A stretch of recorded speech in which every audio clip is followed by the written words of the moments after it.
Welcome to Excelsior Podcast, where we take your favorite gamer, YouTuber, Twitch streamer, put them in the most comfortable position possible, which is gaming and talking to you. Then we may ask a few questions that might make you guys a little bit uncomfortable. Welcome, welcome, and welcome. I am your host, Doomkiller HD. This is my co-host, Bloody Reckless. Say hello to the people, buddy. What's up, people? How we doing? Good to see you guys in the chat, and hopefully you guys will be entertained tonight with some questions, gameplay, and just having a good time. So let's go. But before we get started, make sure you guys Hulk smash that like button, hit subscribe, ring the notification bell. That way you never miss an upload or when we are live. Let's get right to it. Tonight's special guest is none other than Sadot the Gamer. Say hello to the people, Sadot. Hello, salutations. What to do? It's Dr. Gamer, all father, the Do-Rag Gang. You know the vibes. Like a subscribe. Let's get it. Woo! He hit him real quick too. Welcome to the channel, man. We have been buddies for a good minute now. It is great to have you on the second episode of Excelsior Now Podcast. You literally was like, "Yep, I'll do it. No questions asked, really." You know what I mean? So I and Bloody, we greatly appreciate that, man. So thank you and welcome aboard, boss. What can people expect from your channel? Like when they hit that subscribe button, hit that like button, make it turn blue, what it do? You know what I'm saying? What can they expect when they, actually click the video and are watching a Sadot the Gamer video? All right, so my channel is basically right now is made up of live streams and news and guides. So I got my start, of course, covering Marvel's Avengers, and I basically do build videos in depth, really go in depth, telling you exactly how to play the character, what you should look for. I do all sorts of guides for the game. Also do the latest news if there's leaks, because I know people that know things, so I'll share. I'll share some stuff, and also will live stream, of course, the game. I live stream Marvel's Avengers twice a week, and I also cover other games via live streams and videos. Like currently, I'm doing NBA 2K22. I was just doing Kane and Bridge of Spirits, Ghost of Tsushima, of course, my favorite game ever. Nice. And we just a chill vibe. You come through my streams. We just chill. We laugh. We joke.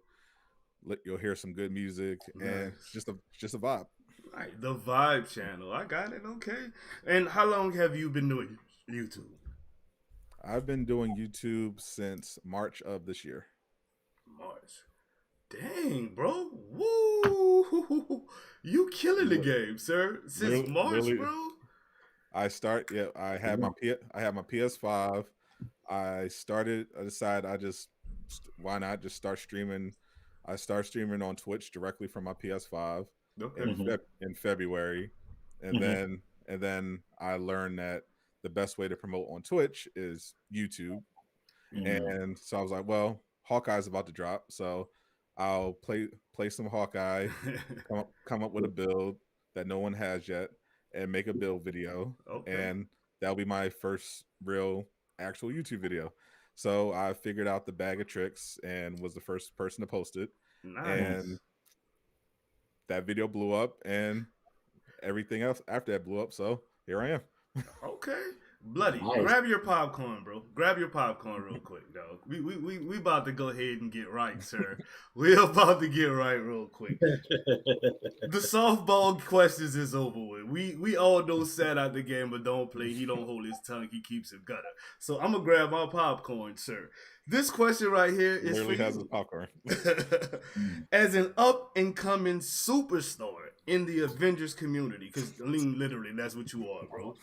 How does it feel to get snubbed by Avengers devs when you're bringing in 1K viewership to your live streams? Please answer that question. Open up. I think it's funny, to be honest.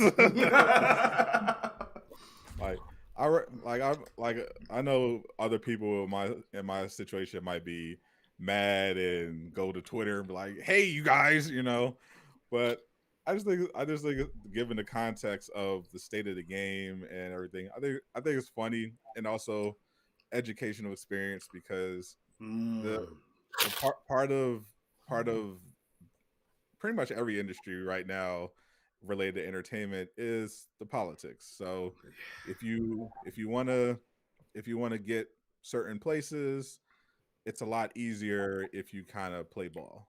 And if you don't play ball, you are going to have a lot harder of a time. And because of that, well, Mhm. fortunately I haven't had any difficulty whatsoever by growing my channel right. through playing Marvel's Avengers by because of whatever I say about the game or whatever, because that's just the nature of it. If you make good content, people will like it.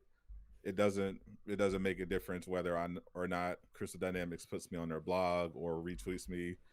Yeah. To be honest, if they did, the bump in numbers wouldn't even be significant compared to what I usually bring in at this point. Oh, wow. So at this, but I think really it would be. I think it's really kind of just short sighted though, Right.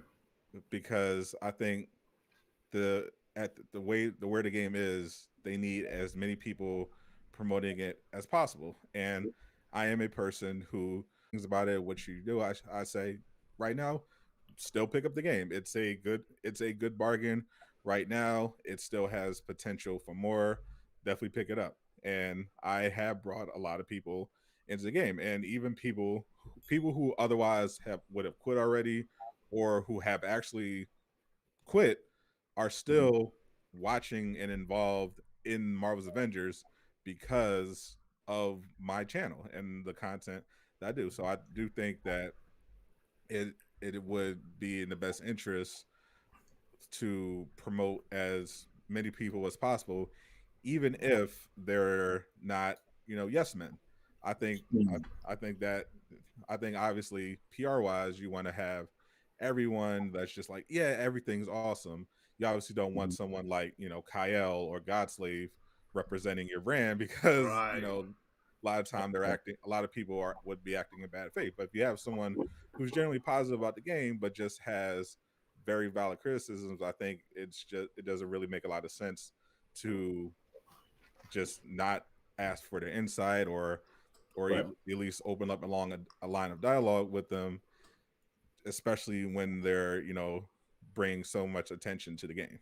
That's all. Dude, Mm. I definitely hear you there, and you already know I went to Twitter to bat behind you. You know what I mean? Like it. I was in amazement, bro, because it was like your first stream that you had hit like 500. Remember, like I was like, oh my Mhm. dude, this dude just really hit 500 on YouTube.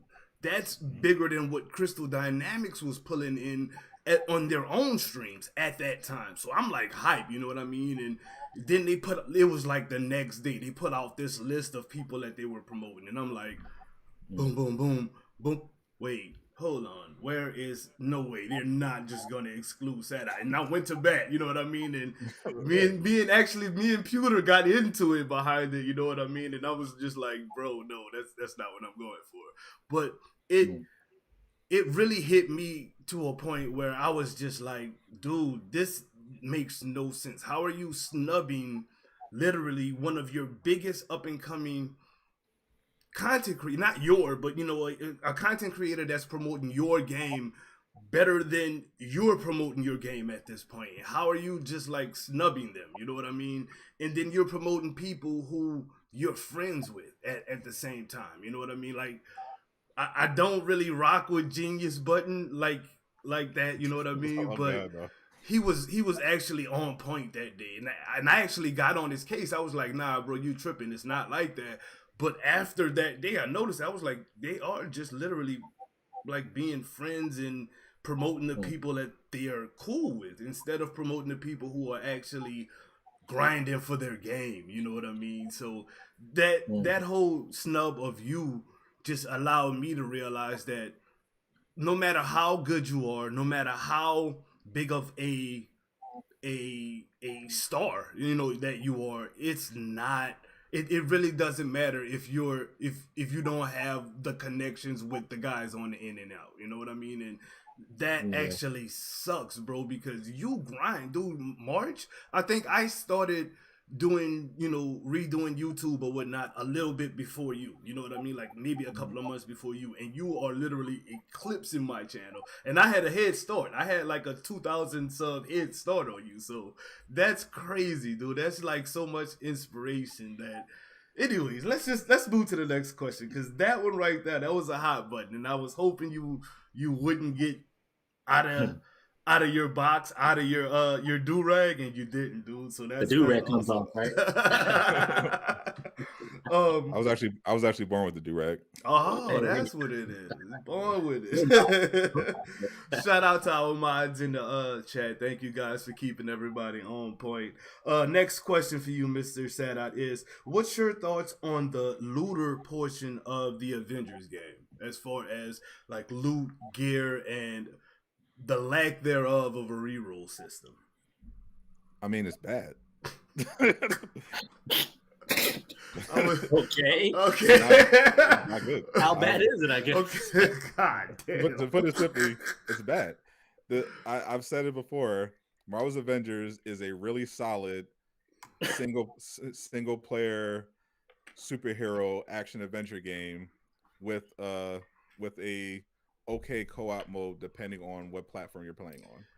And I like how you said co-op instead of multiplayer. That actually explains it a whole lot better. Yeah. But continue, sir. But purely as a looter, it's probably one of the worst ever made. And there are pieces of it that can obviously be salvaged. Like I do like the idea of the status effects. I think that was a clever innovation on their part. How they implement it. That whole thing is pretty fun and can work as well. They've obviously made some changes to at least the convenience part. Like they changed the UI. They made it so that it's not a complete pain in the butt to access your inventory. They overall made it easier to dismantle all of the useless gear that you don't need. And the problem is there's a lot of that because it's really not utilized. And it's weird to me that Square Enix decided to make this a looter, but they didn't also at the same time seem to be expressing zero interest in improving that aspect of the game in any meaningful fashion after over a year now. Like like beforehand, they clearly obviously didn't have the time and resource they needed because of COVID. But even conceptually, you can tell that Crystal Dynamics never played a looter before and weren't the best team to try to do that in this game. And you add on top of that having to work from home and crunch to fix all these bugs, and you have, quite frankly, a disaster in the looter area, which is why I've heard people speculate that this was originally not supposed to be a looter at all. The looter aspect was tacked on late in the development cycle because maybe some overpaid executive was like, you know what? People like looters, right? What's that? Destiny? People like Destiny. Let's throw some of that in there. And Crystal Dynamics was like, that's not really our thing, but okay. And they just, played Destiny for 20 minutes and was like, oh, let's throw some of that in there, and we'll fix it later. And a year later, nothing's really changed in that regard. Like and the frustrating part about that is that they did say that they were going to add, all this stuff because you had no shortage of feedback, from content creators, before I started. You had your Tony Bings, then you had journalists like Paul Tassi, who is very familiar with the looter genre, outlining specifically how Marvel's Avengers can improve in that area. And they had dev streams where they were like, "Oh yeah, we hear you. We're totally going to do this. We got the reroll. We got all this stuff you guys have been talking about. It's coming. Loot 2.0 gear overhaul. Look out for that." And then 2021 hits and Loot 2.0 becomes, well, it's more of a, it's more, not more of an overhaul. It's not going to be one big thing. It's going to be like, oh well, we're just going to make some quality of life changes and we'll adjust and see how you like it. And went from that to, well, buy the skin. Whenever someone asks about the Don't gear. get me on that rant, bro. Don't get me on that rant, bro. So and then people I know people in my stream got excited when they looked at the new roadmap. I mean, not the roadmap itself, they were like, what is this? But they saw the gear upgrading portion. They were like, oh, they're doing that. And I'm like, no. That's not what they're doing. Yeah. When they're saying reworking, what they mean is when they raise the power level cap, they're making it so that you can take the gear that you have and level it up to the new power level cap. You're not actually. I got a question about adding that. anything that we were talking about. There's no reroll coming. Yo, and that's the best we're getting. Speaking of bringing your gear with, which I think is actually a good idea. Great idea. But okay, I've got a sick piece, right? I've got a sick hive mind piece for Thor. Say it's Thor or something like that, and it's a great piece. All of the great stat pieces and perks that I want. But when I get to level 175 and my stat numbers are at 57 and I'm grabbing this new piece and its stats numbers at 79. Now, when I'm raising my levels up, with those numbers match the new numbers? Because I don't think that they will. I don't think you can get 79 from 57 and it matches up. You know what I mean? Because like once you level up, say this piece is 60 or whatever, and you level it to 170, and then the other, what do you call it, the tactagon pieces or whatnot, major artifacts gives you the other points you need, right? So you level it up to 160 or whatnot, and 160. We'll say 160. How can that even match up if I've got a piece that's maxed out at 140 at perk level stat level 57, and I've got a brand new piece that's maxed out stat level 85? Is that how do you even bring that up? Does that even correlate? So there obviously we don't know a lot or many details, pretty much nothing about how that's actually going to work, other than that you'll be able to upgrade, I think, starting at gear level 100 up to the new cap. They didn't mention anything about higher level stats. Like, they started out dropping stats. They had a couple months ago, they started having gear drop with stats in the 70s and 80s, and then they did a new update where they completely rolled that back. So Right. I'm not sure if they're actually going to do anything new with stats. They've paid lip service to, they're going to have gear in the claw raid and everything like that, but we don't actually know if they're going to significantly improve the pieces that actually come with this raid and this power level cap increase, or if the stats are going to be essentially the same, just the actual gear score is going to be the one thing that you're going to raise up. So I don't know if they're going to do anything with the stats. I think you might just assuming absolutely nothing, at the very least, if you have a 3-stat piece that's 140, Right. that 3-stat piece will be exactly the same. It'll just be 160 instead of 140. So you don't think the stat numbers are gonna, except the little points that they go up as you level that one piece up? At this point, that's all I'm expecting. Oh God, that's a waste then. Because why would you use that piece if you've already gained a piece that has max stat levels at 89? You know what I mean? Or 79 or something like that. You will never catch it. You wouldn't. You would have to refarm. Which they're saying you don't want to do. But I'm preparing for the possibility that even though they're doing this entire upgrading system so that you don't have to refarm, you're probably going to refarm anyway for any characters you're playing. That's just going to be what it is. Now, the last time this happened, people complained about having to refarm, but it did not.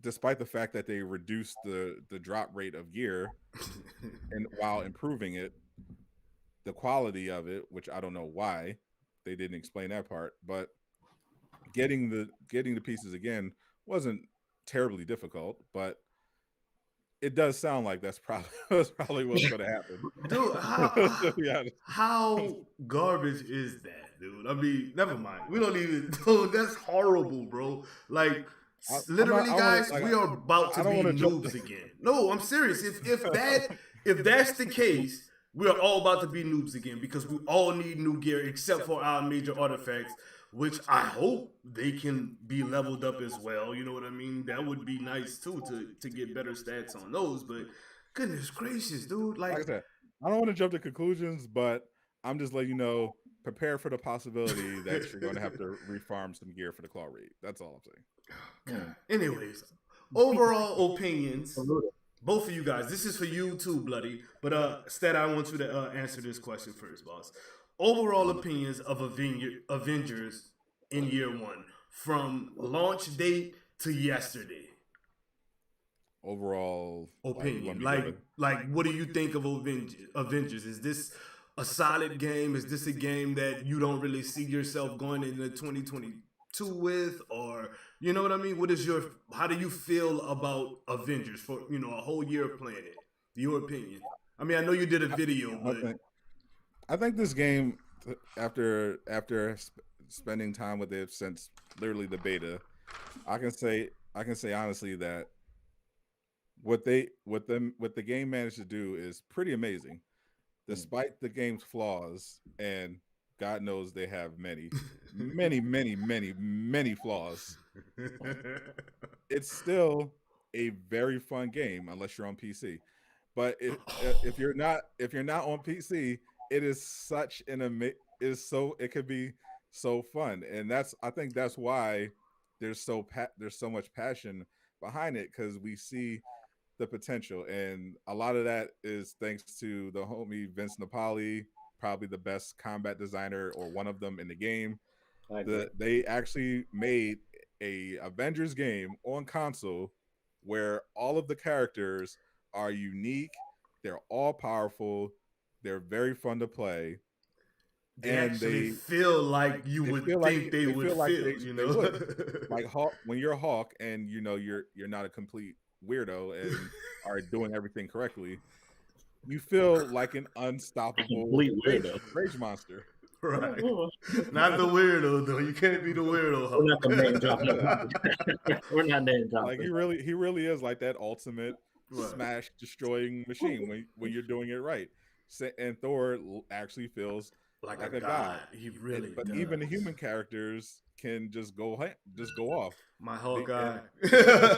They really balance that well, and that's probably the hardest part, and they absolutely nailed it. And then on top of that, they have this ever expanding story that kind of makes it feel, MCU like, in that you're constantly getting, you got this story, and then it just grows you know with each passing time, and you Yeah. bring in new characters, Mhm. and everything intertwines, and it that's what sold me.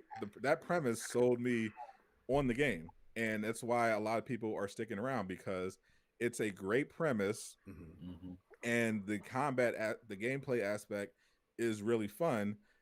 It's just all the stuff around that, all those details are what is really holding the game back from being, in my opinion, Or Triple A one of the smash. biggest games in the world. Like, this game should be Genshin Impact level, Hmm. just based on the premise. Mhm. But because of the execution, it's hanging around. It's still a top 10 game in terms of sales this Definitely. year, despite everything, which is crazy. That despite all the issues, it still sold well. It still has a lot of interest in it. Even like there's a reason people like Yang Ye can post a video even trashing Avengers and still get 100,000 views on it, 100K because views. so many people still care, because we recognize the potential. And I think it's going to be even bigger when Spider-Man comes, because Black Panther, he's great. People love him, Wakanda forever. But Spider-Man is the real deal. Spider-Man is the most popular character in Marvel, one of the most popular characters in all in of the world. comics. Yeah. And it's going to bring a lot more eyes to the game, a lot more money. Which is the key there. And I think we're going to be seeing more content in 2022.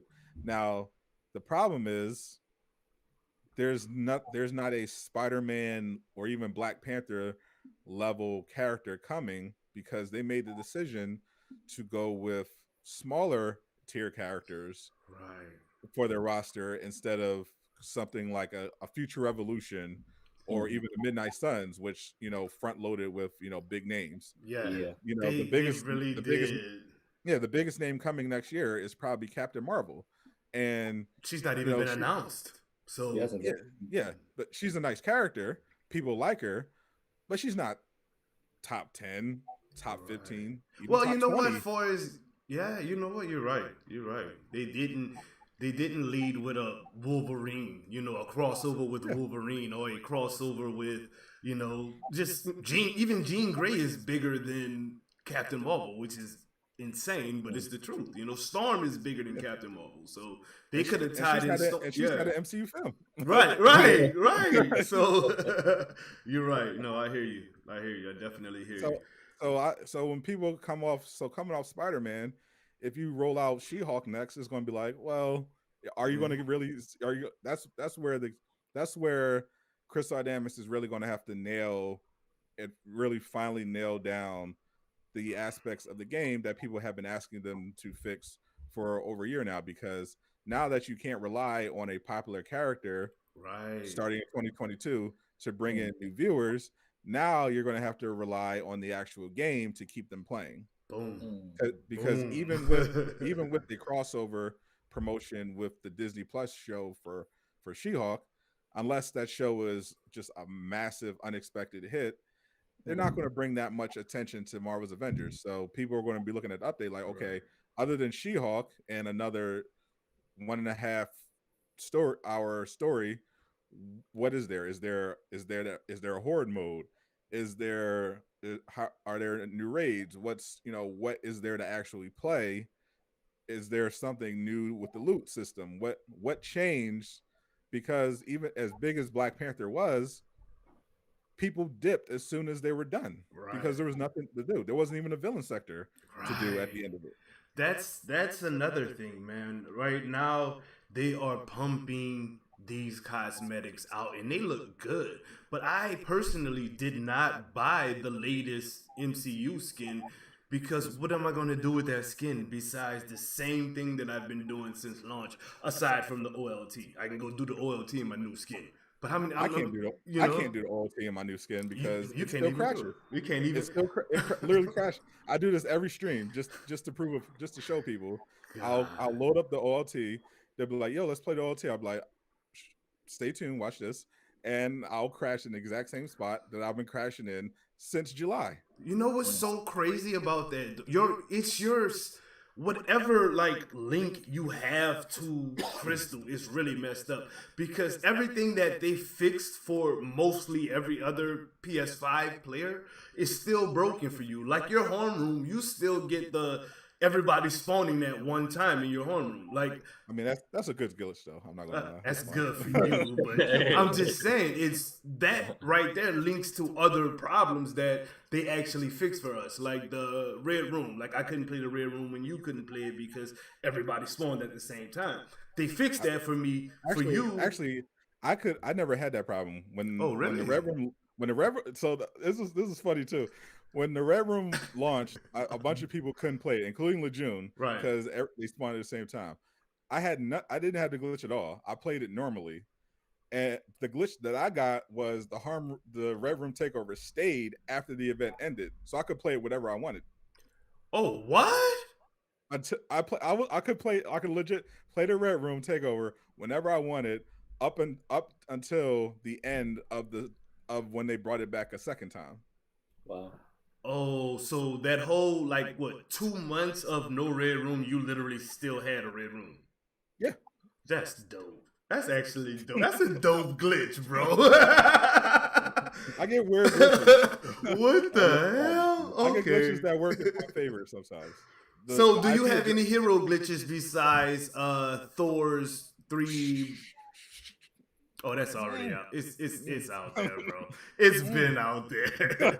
But you know what? We'll leave it at that. If you got more glitches, we'll talk about that offline. You feel me?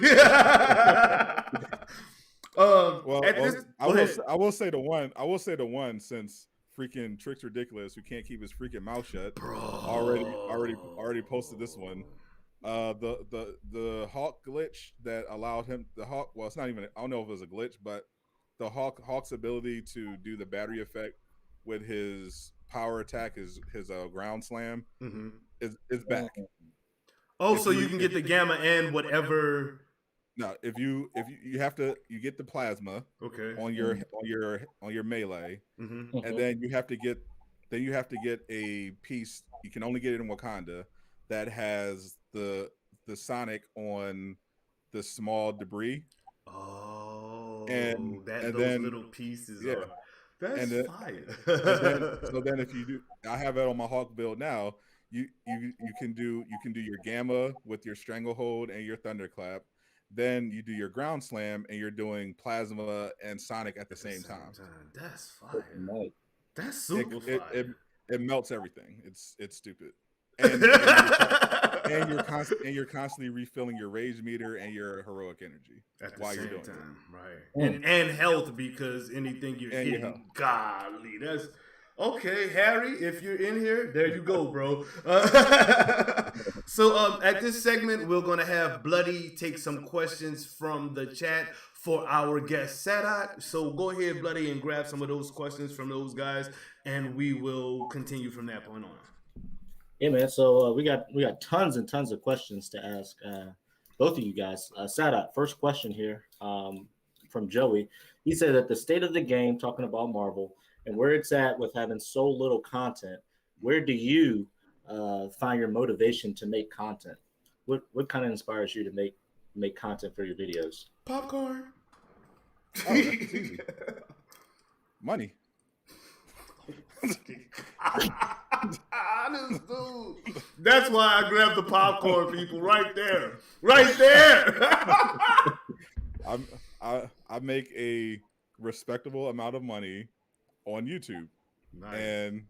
But also it's fun. I like so if I wasn't a YouTuber, I would not be playing this game that often. Right. I'd be playing Kana, I'd be playing Ghost of Tsushima. To keep it a buck, I'd be playing 2K because that's hella of addictive this year. Right. Except for the servers, but we know. But yeah, but it's always that. That's always 2K. But the community that I've built on YouTube through Marvel's Avengers is fun. I enjoy hopping on the 2-3 hours. I'll just be playing. Like when I'm not on stream, unless I'm farming something for a video, I'll literally pop in, do my dailies, hop out. I'm done in 30 minutes, and I'm on 2K or something. Gotcha. But because of my come on, and I get to I'm basically just hanging out with 200 of my closest friends for 3 hours. Right. While some of them closer to others, but it's fun. It's chill. I get to listen to music. Guys, I am having a serious thunderstorm right now, and I apologize for the mix-up, but it's like literally, like, yeah, we're storming right now, so the connection is going crazy. Like, it's literally coming down like monstrous outside. So I apologize for the interrupted connection, guys, but let's see. All good. It says the stream's reconnecting, so we'll see. There we go. It's back. It's coming. Sorry about that. Sorry, chat. But I'm in the middle of a serious thunderstorm, and it like my power is going in and out and everything. But anyways, as for me playing this game, I like it. You know, I think this is probably one of my favorite games, but I lately with nothing to do have been, doing different things. You know what I mean? We've been playing Miles Morales. I got a Let's Play of that coming out. I got a bunch of people from the Avengers community wanting to play DCUO, so we're gonna do that. You know what I mean? There's Guardians of the Galaxy coming out in a couple of weeks. You dig? I'm super stoked for that.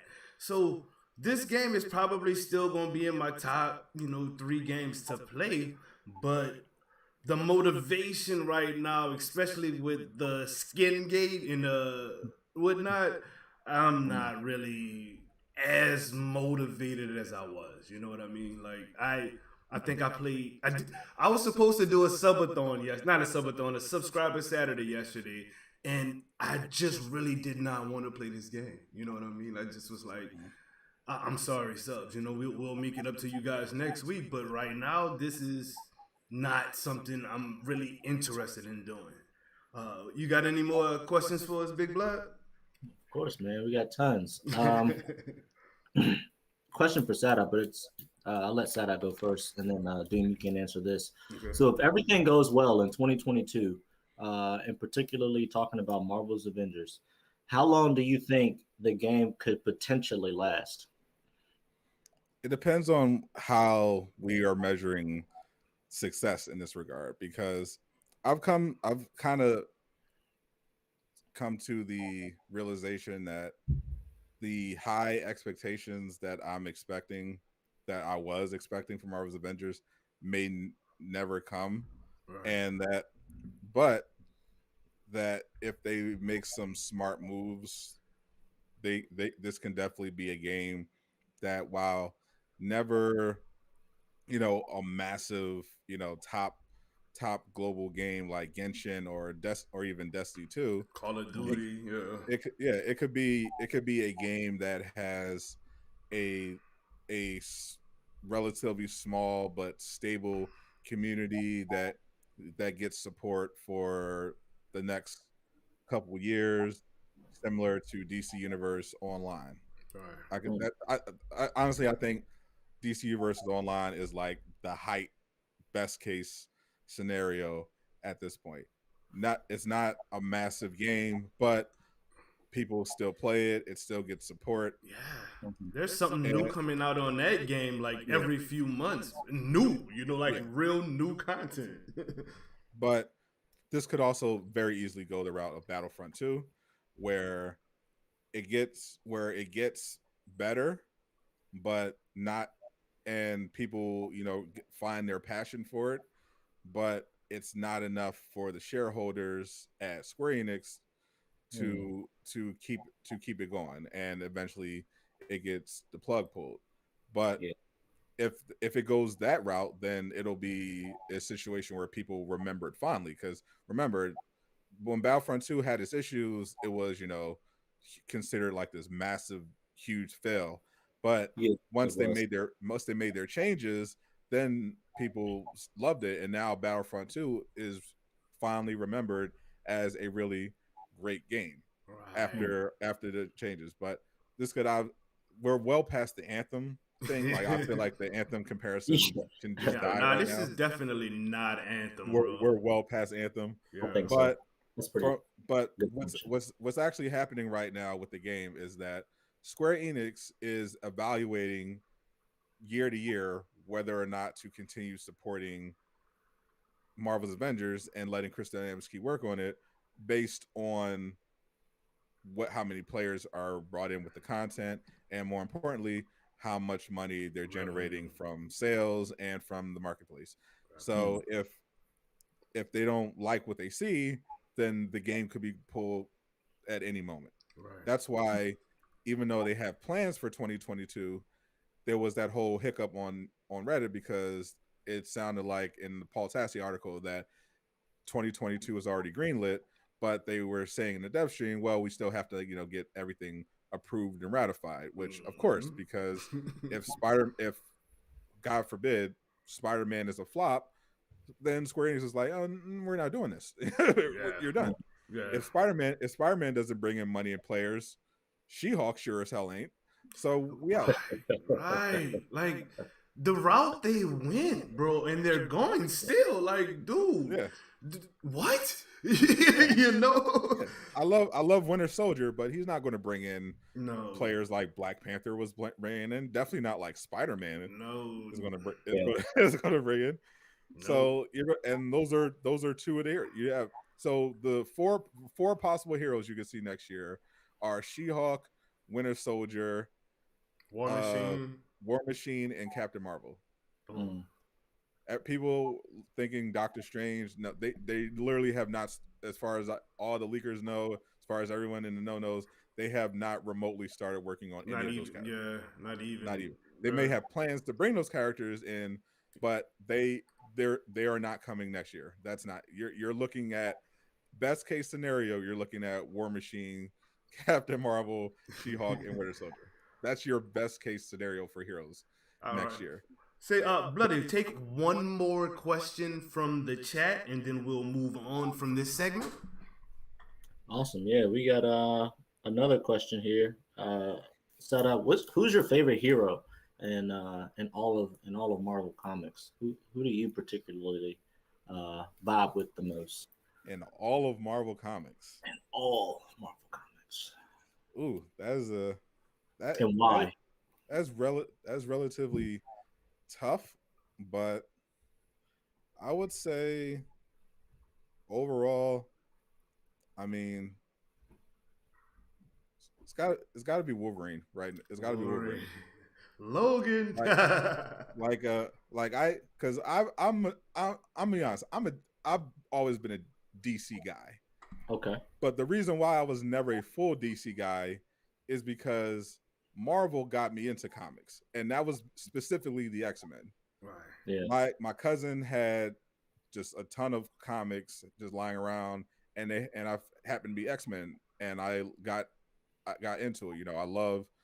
I got really super into it, and then they dropped in the '90s the X-Men animated series, and that became still it's one of my favorite shows ever. And I absolutely love the X-Men. I love, as someone who was raised in a household and in an environment around people that were fairly somewhat politically active and had some mentors in that regard, I appreciated the civil rights undertones to the X-Men stories. You could really relate, as a Black man, I could really relate to a lot of the struggles.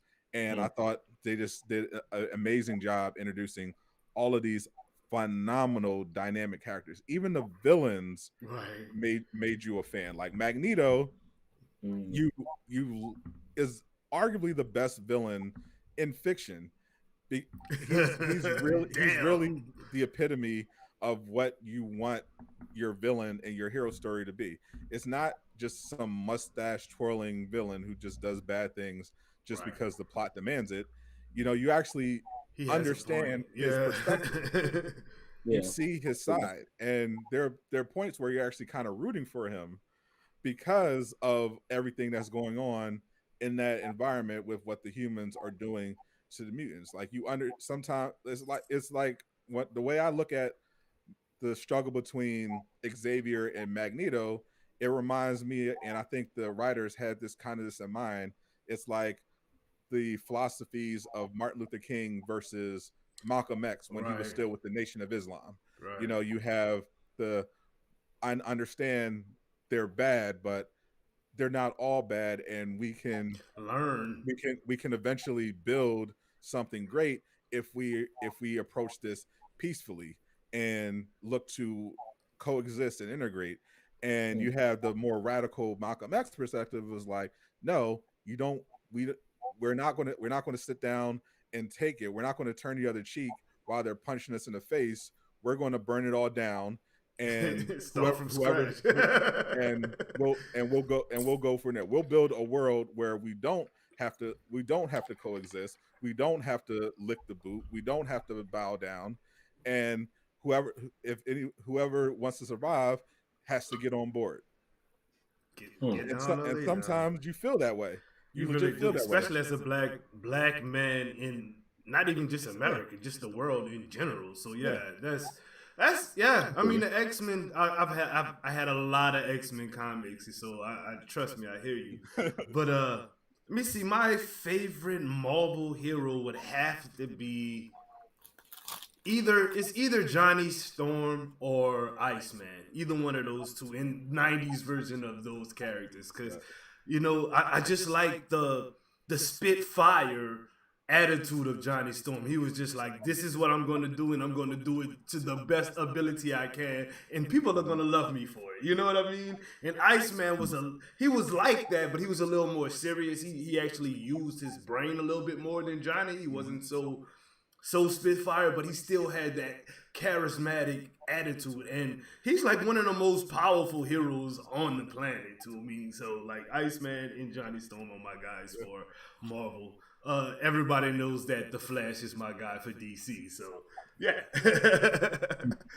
We'll do a quick shout out to the sponsor. Quick shout out to Financial Felons. You can reach them at www.financialfelons.com, and that's felons with a Z. Some of the awesome, most sick clothing you could possibly think of, from the Friend shirt that everybody liked into the NASA shirt that says NASA Hustles on it. So yeah, there's a bunch of cool gear. Sadot, do you have any sponsors you want to shout out real quick, boss? I do, but I'm not going to. You can check out my videos. I already have ad reads running on my channel, and eventually I'll have. I just ordered some gear. I'm waiting for my hoodies from them to come in, so I can start rocking those out on stream. But yeah, Fan Dominion, thank you for sponsoring my channel. Your clothes so far look absolutely fire. Nice. All right, so this is a quick portion of the stream that we call Spitfire. Now, in this segment, Sadot is going to be asked a bunch of questions randomly and fast, and he can only answer fire or trash. Sadot, are you ready, sir? Sure, that sounds interesting. Justice League Snyder Cut. Justice League Snyder Cut. You get 5 seconds. Come on, Sadot. Fire or trash? All right. He says fire. All right. Okay. Professional basketball. Fire. Old Town Road by Lil Nas X. Oh shit. You said what? Old Town Road? Old Town Road by Lil Nas X. The song. Trash. I thought he was gonna say fire on that one. Thor to the Dark World. Thor to the Dark World. Fire. This is my hot take. Oh God. Chick-fil-A. Fire, obviously. Pokemon. Fire. Reality TV. Trash. Face tattoos. Trash. Are you tripping? Dragon Ball GT. Fire. Sandra Side. Come on now. Come on now, If you're watching, I'd love to take you to the movies. Let's go. Shot. Popcorn. Thank you for playing Spitfire with us, bro. That was actually fun. Pokemon is fire though, right? Okay. I was not expecting fire for that from you. That was quick on a rush answer, and you was like, fire. I'm a '90s baby. I had a Game Boy Color. I was at the start of the Pokemon card game craze, of course. Nice, for and sure. Of course, still one of the best theme songs ever made. I agree. Okay. I'm not mad at that. I still say that Avengers Earth Mightiest Heroes has the best theme song ever. That's why I use it on all my shows, but you already know, sir. Of course. Sadot the Gamer, we are going to take 5 more questions from the chat.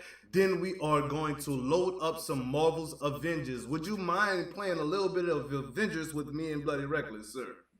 Nah. Oh, that's cool. Okay. I don't even know if I feel like playing with me and Bloody Reckless, but okay. Okay, quick questions. Bloody, would you mind grabbing those questions real quick, sir? If there's any left. Yeah, of course. So, do you think that the desire to sell skins, talking about Crystal Dynamics here, and the live service elements of the game, talking about Marvel, do you think that those two aspects have held back the game from its perhaps potential? Not at all. The live service aspect is, quite frankly, the only thing that's keeping this game afloat. Mm, This is that I know there are people that I'll always see comments like this. Oh, if they could only take the people, stop working on the skins and start working on X content that I want in the game. And I'm mm, like, well, if they do that, then you're not getting any content because they're shutting the game down. mm, That aspect has never been a problem for me. Obviously, I think there are ways that they can very much improve the marketplace, Mm-hmm. but the live service games like this, they they are making their money. They are getting support because of the marketplace. Genshin Impact is not one of the biggest games of all time because of its rich story and interesting characters. It's the biggest game, one of the biggest games of all time because it is a gotcha game and it has a marketplace where they are generating literally billions of dollars. That's why Square Enix was attracted to the live service model. That's why Fortnite is so popular. yeah. It's nothing new. Live service RPGs sell stuff. I've never had an issue with that. There are Mm, people who obviously feel like everything should be free, and to that I say, get a job, run a business, then talk to me about that.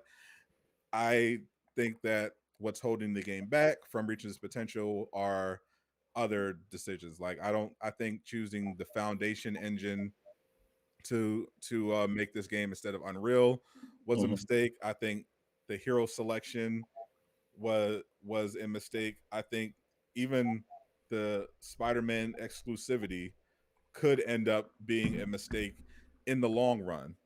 I I think if they just making it a looter without having people familiar with the looter genre was a mistake. I think that sort of stuff is what's holding the game back. If they had, mm, game modes and stuff and a good looter type of system, a lot more people would be playing the game and would want to keep up with it. If they brought in more heroes, of that Spider-Man caliber, they would have more eyes on the game. And then if they mhm, added those other aspects like the patrol mode, the horde mode, Right. and gear reroll and stuff like that, then all those new players would be kept. But just making money in no way is holding the game back. That's one of the reasons why people are still, unfortunately, if you're one of these people that don't like skins, signing in. Like literally, I'm having fun the last few days with Iron Man because I made a new build for him, and I wouldn't mhm, have even bothered if they hadn't dropped that new MCU skin because I'm like, well, people are going to want to see the skin. yeah, I'm going to have to play Iron Man, so I might as well put together a build that I actually like. And then then I ended up doing a Sonic Iron Man build. I'm like, oh, this is actually kind of fun.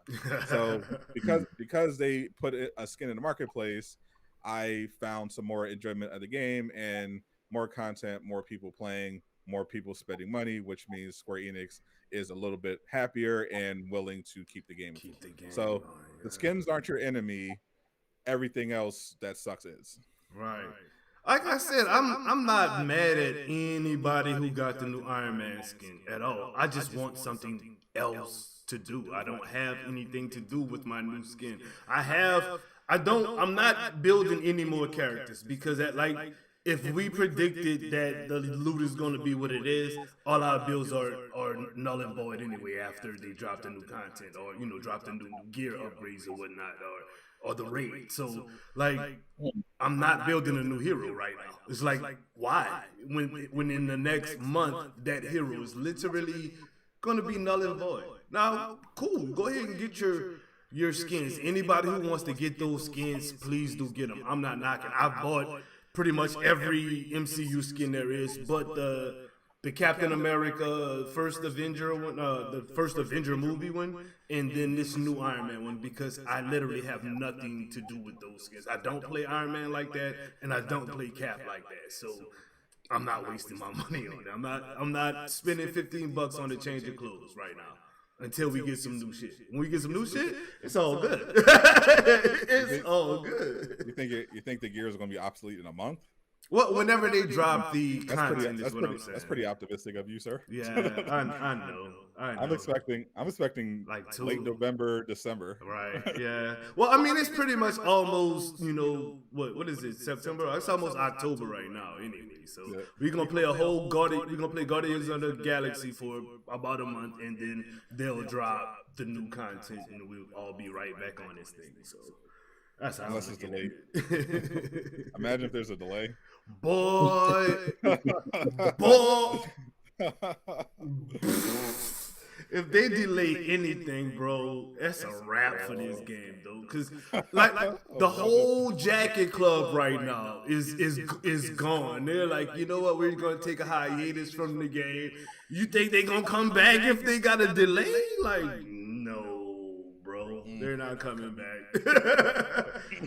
Everybody, no, that's so funny that you're not in the Jacket Club and you weren't like, you didn't put out a video like, oh yeah, I'm about to take a hiatus. You're like, well, I'm about to play different stuff. I'm still rocking with the Avengers though. Mostly the entire Jacket crew was like, peace out, people. You feel me? Like, and they still didn't send me a jacket. It's all good, dog. Don't even worry about it, bro. We know what we gonna send you a Doom Squad jacket, baby. That's how we gonna get it popping. I appreciate it. And shout out Fan Dominion. They're sending me some Fire Marvel gear. That works. Check out for that. That works. All right. So is that the last question, Blood, or? One more question is, if there's one thing in particular that you think could change the state of the game, what would it be and why? If I had to just pick one thing, it would literally just be Gearcraft. Why? Because it would give a purpose to the farming aspect of it. Because there are people who literally were just playing the game because they were trying to craft builds and everything like that, who just quit because they're like, there's literally no point. I don't want to save scum over and over again. This is boring. This is annoying. It's pointless. I think giving people, because it's obviously that's just one aspect of the whole thing, but the reason why looters are so popular is because the desire to craft interesting builds is addictive. Like you go out, you farm these places over and over again, you modify, you mix and match, you experiment. That keeps you playing for hours and hours. That's why it's such a lucrative and popular genre of gaming, and that's probably why Square Enix chose it. When done right, you can spend so much time on a game. Outriders is a prime example. Outriders was an absolute dumpster fire when it came out, but because they nailed the looter aspect of it, people still stuck with the game and played it because of that addictive end game loop. Even though it wasn't particularly good, you were literally just doing a time trial run that was a DPS check, but at the end of it, you went to that pod, you opened it up, and you just were literally showered with gear, and you just couldn't wait to sift through it, see what you can modify, fit your gear, complete your armor sets. That all that kept people playing throughout all the problems. People literally got their entire inventories wiped because of a bug, and they still played the freaking game because of that end game loop that they set up. Imagine if the game was actually functional at launch and people could actually sign in. Like the game still did relatively well. They're talking about an expansion. That's how powerful the looter aspect is when done right. So if they could actually just make this a functional looter, it would be a huge improvement to the state of the game and make a lot of people not only join the game who are into that genre, but also stick the players that are already here. They would be more inclined to stick around instead of just hopping on for 30 minutes or a couple or some some people don't even do the dailies. They just come in on Thursday, run through it, and leave for the week. Right. They literally get their mega high. They don't run the last Avenger standing. They don't run the Tachyon. Literally go get their guaranteed exotics and bounce, bro. I've seen it. It's like picking up a paycheck and then you leave right after, right? Yeah, just leave. Whereas if this was an actual looter, people would be playing for hours every day. Wowzers. All right, let's go wreck something on some Marvel's Avengers, people. Sure. Let's see. Oh, we've got Mr. Sad-Eyed Soul, Mr. Bloody Reckless already in the building.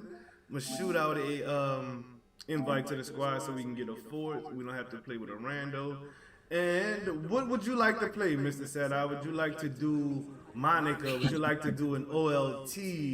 It's whatever you want to do, sir. Let's actually just do an OLT because I literally haven't been able to complete mine this week. Oh, you're right. So you can actually get you some rewards tonight, sir. I mean, they're probably not going to be particularly good. Right. But at least they'll be off of my objectives menu. Got you. Anybody from the squad that want to roll, come on. It don't matter who it is. Jazzy, Yard Drags, Harry, whoever gets here first is who we're playing with. My daughter says your what if background is sick, boss.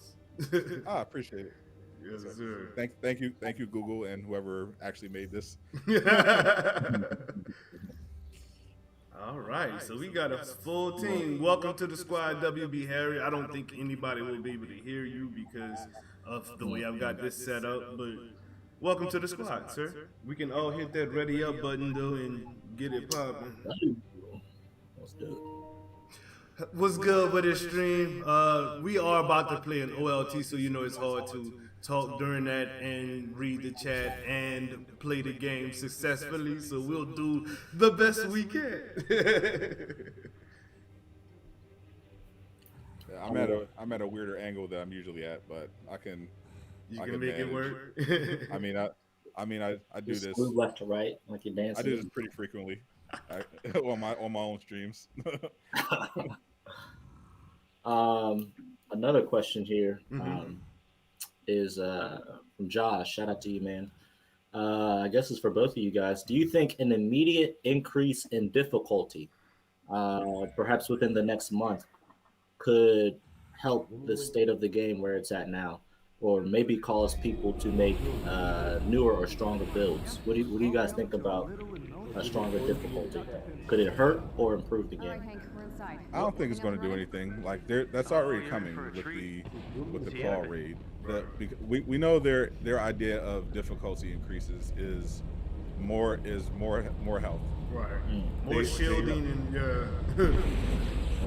Now the super adaptoid, they show that okay, well we know we can throw in some more mechanics rather than just make them a tank, but they also kind of went overboard and once again just made it a DPS check.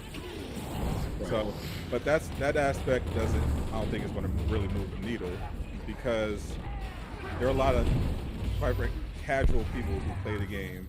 They don't dive too deep into it, and they're struggling with their build. So they're not going to get anything out of it. Making it more difficult is going to appeal to the hardcores, like us. But even then, if I'm playing harder content that's literally just the same stuff I'm already doing, that's not going to make me less bored in the game. I can literally just play the harm room if I want to fight harder enemies. That's not just increasing the difficulty by itself isn't going to do anything. We had that before, early in the first few months of the game. If you put it on Challenge 4, you actually got a plus 15 difficulty increase for the AI. Like the enemies were 165 if you went on Challenge 4, you went on Brutal. Right. And they completely overhauled difficulty because a bunch of people on Reddit were complaining the game was too hard. So they changed the modifiers, they changed the adaptoids, and they changed challenge and they changed brutal difficulty so that instead of plus 15, it's 150.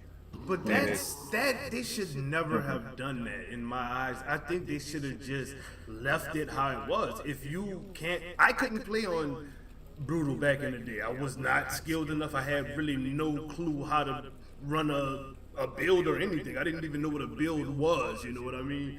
So I could not play on brutal. I just played on regular or, you know, normal mode. And that was fine for me up until I learned my builds, you know what I mean? So they should not have, Reddit should not have ran this game like it did. It really should not have.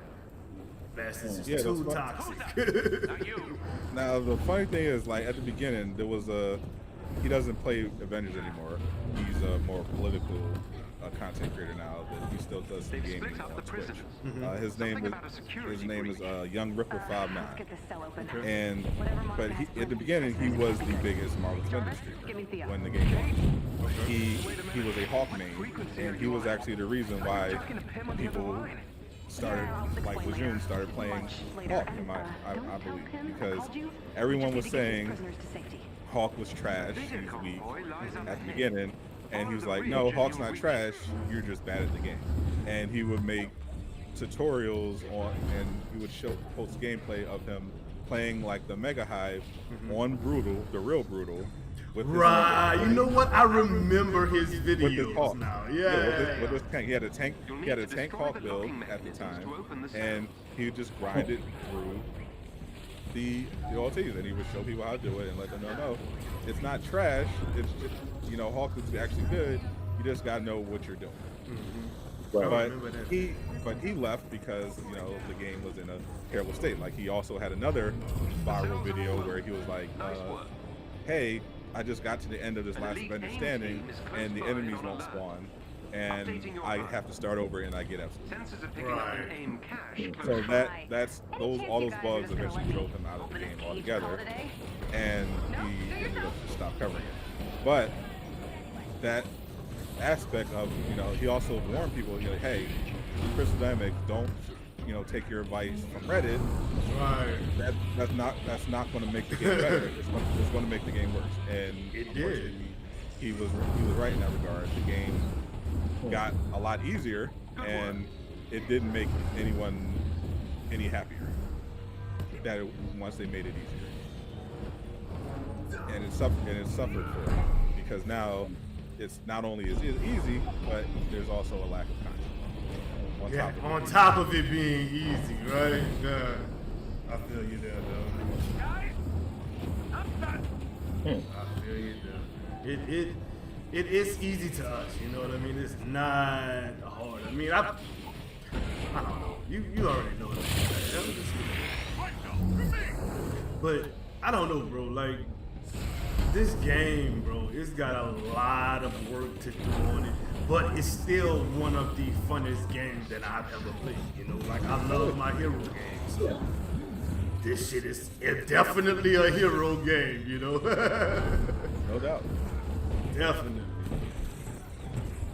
That's why I really wanted to succeed, but unfortunately, from conversations that I had from people who, you know, have insider access, it doesn't sound like the looter aspect is going to actually change, get fixed anytime soon.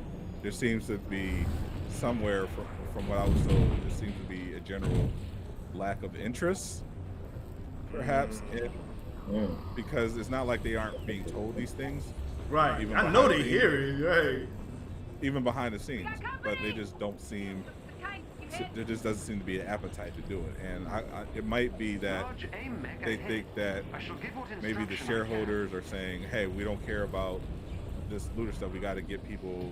We got to get people in the game. We got to get people in the marketplace. So, what splashy thing can we do to get people playing, get people spending? So they're like, hey, let's put up more MC skins.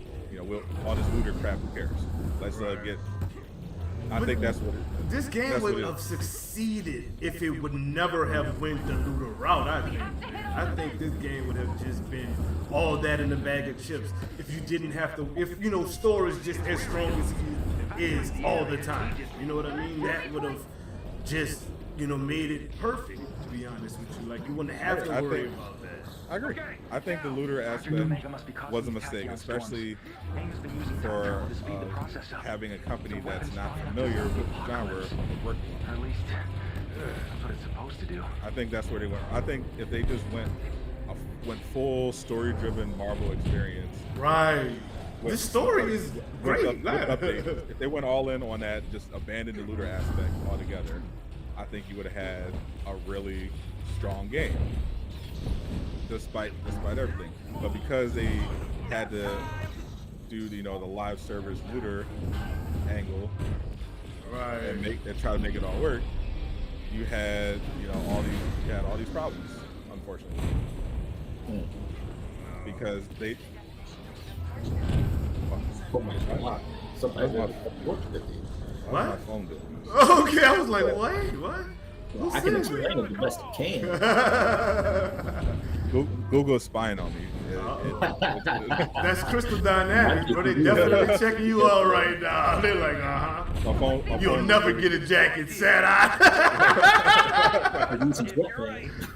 Dude. Have to destroy the bridge. I'm glad you're finally on board. Oh yeah, bro. Even if I don't make it back.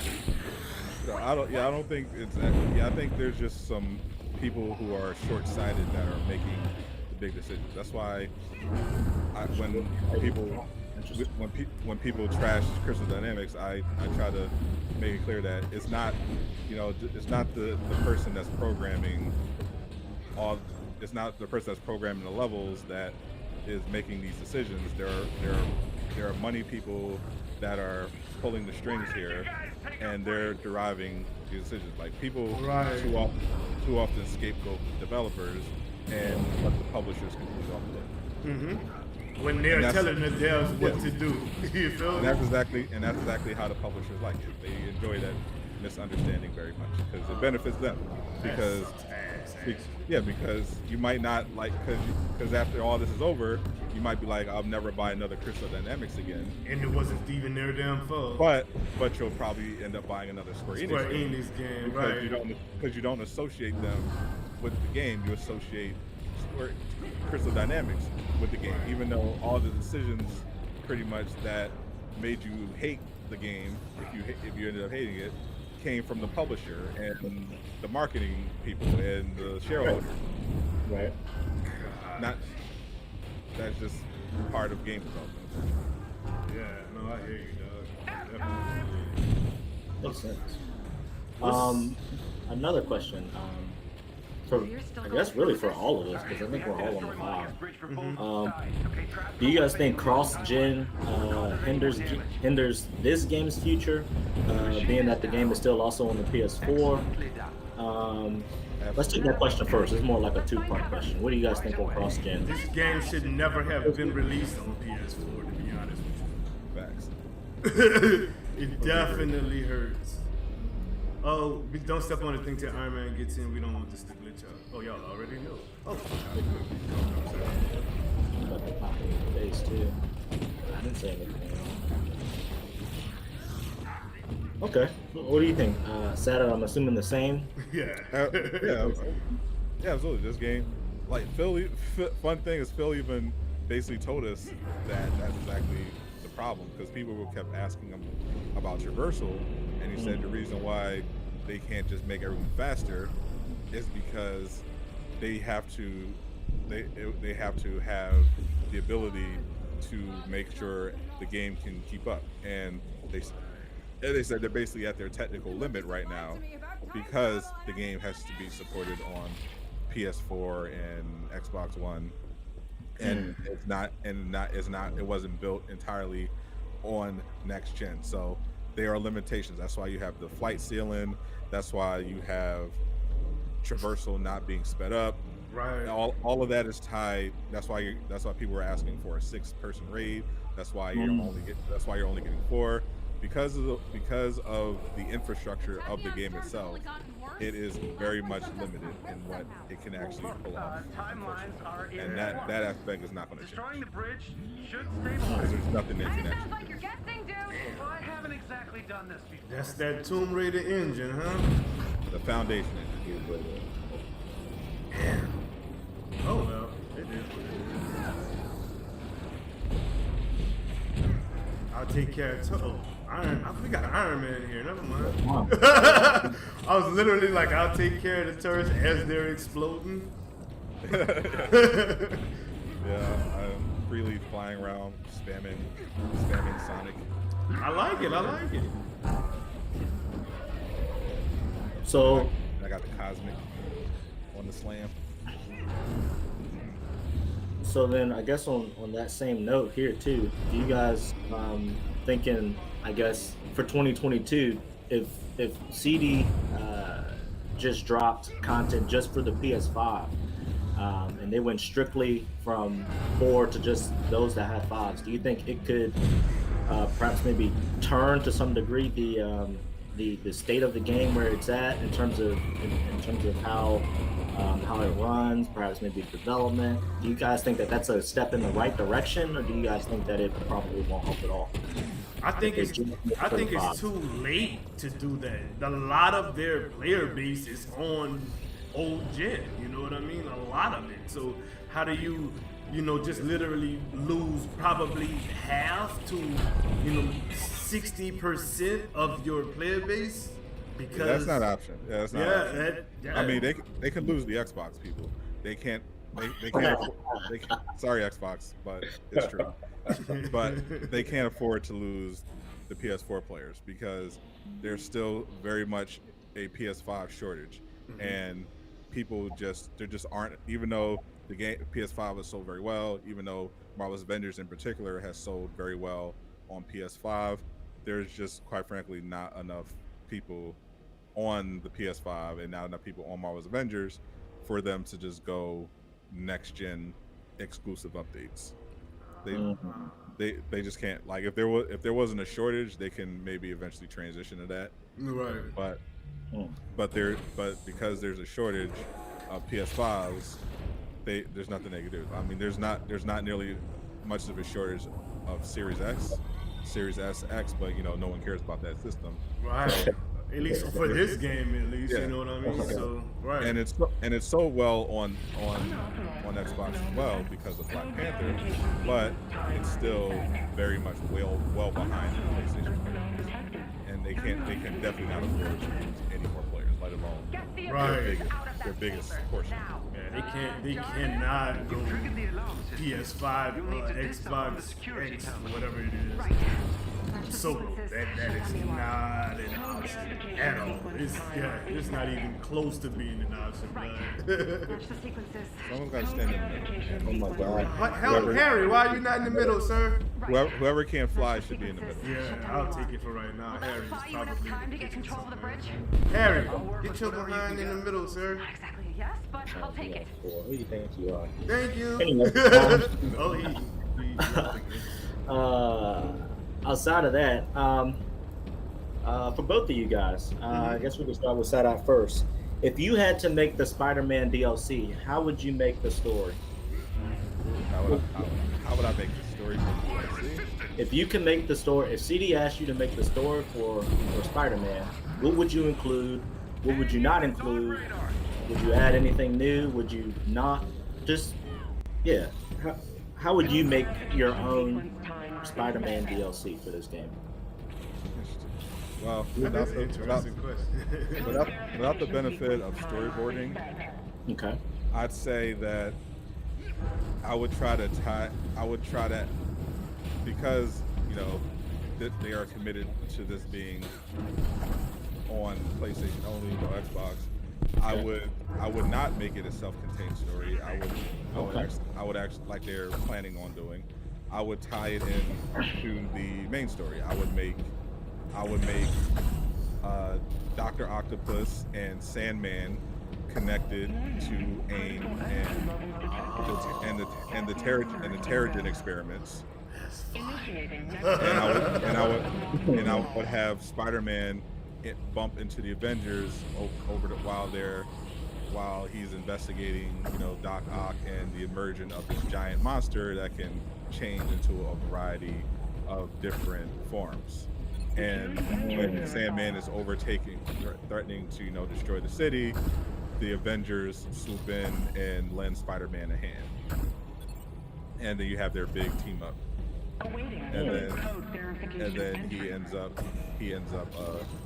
joining up with them and he'll be brought into the bigger picture and understand the full weight of what exactly Your experiments are destroying reality. I think that would be interesting. All worth it. You've seen what I have.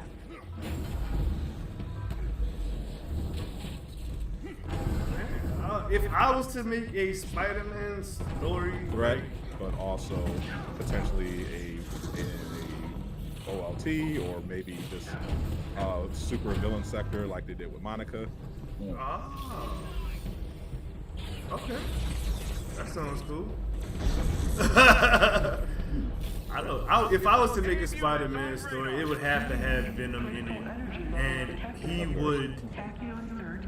It would be Venom and what's his name, Green Goblin, but Green Goblin would like take over AIM. He would be the next main villain. You know what I mean? Like have Monica dealt with him come in, Norman Osborn come in and really do some damage. But I wouldn't know how the story would work or if I would even connect it. You know what I mean? Like, but definitely. I'll tell you right off the bat, I hate that story. Why would you hate my story, Sad? I liked your story, bro. I know, because my story is good. But I like Venom. I don't like the idea of Green Goblin being the next big bad. I don't think he warrants that level of threat. I mean, did you not see like everything he did after Civil War, bro? Like he is the big threat, bro. Did you not read those comics with him in the Dark Avengers and all of that? That's like actually a perfect story to put in this game, since the Avengers are already kind of considered bad guys. To have Norman Osborn come in and really wreck shop, I think that would actually be pretty damn fire. That's just my opinion. Unless he got a massive boost, which is definitely possible in the comics. I just don't see him being believable as a big bad in this game when you have Thor and Black Panther. But it never was about his power. It was about his connections, his brain, and how he manipulated the Dark Avengers into pretty much literally taking over Asgard. You know what I mean? So, but they turned him into Lex Luthor and yeah, he was pretty much Lex Luthor. He pretty much was. And I'm seeing why you're not understanding why I thought it was a good idea. You probably never read that comic. It was actually pretty good. What was that damn comic? We can't open it again unless we get it back. The series, I should say. But it definitely was dope.